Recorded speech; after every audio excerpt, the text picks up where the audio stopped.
တကြံမှာဒါမတော့ရရင်တကြံမကြအောင်လေ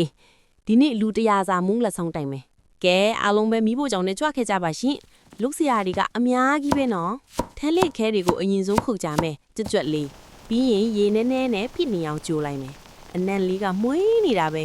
အုံတို့စစ်လေးရအောင်အားကုန်ညစ်မယ်နော်စိတ်နေမှာကောင်းပါအယောင်လှလှလေးနဲ့မွေးနေအောင်ဆွမ်းမွေးရွက်လေးထောင်းထိတ်လိုက်မယ်စိမ့်စိမ့်လေးချစ်စရာလေးမုံနစ်ကိုကြိုးမယ်နော်မတူးသွားအောင်ဖြည်းဖြည်းချင်းမှွေပေးရတယ်စိတ်ကတ်လေးထစ်လာပြီအရေးကြီးဆုံးအဆင့်ရောက်ပြီအုံမုံခွက်စဲကနေရေအေးတဲ့ကိုညစ်ချလိုက်မယ်ပူနေတဲ့ရာသီမှာရေခဲကမပါမဖြစ်လေရေခဲချစ်ဆက်ကြီးနဲ့အားရပါရချိပစ်လိုက်မယ်ကဲမုံဖက်လေးတွေအသင်းဖြစ်ပြီဆိုတော့ဇလုံးကြီးထဲခေါင်းထည့်လိုက်ကြစို့ထန်းလက်ရေလေးလောင်းအုံနို့လေးလောင်းဝါကြည့်လိုက်တာနဲ့သွားရည်ကြားလာပြီအကုန်လုံးကိုတမာသွားအောင်မှွေလိုက်မယ်နော်ရေခဲတုံးကြီးတွေပါထည့်ထားတော့အေးစိတ်နေတာပဲဒီလောက်တပွဲစီတေးချခက်ပေမယ်အညာကြီးထည့်ပေးထားတယ်နော်ဟူ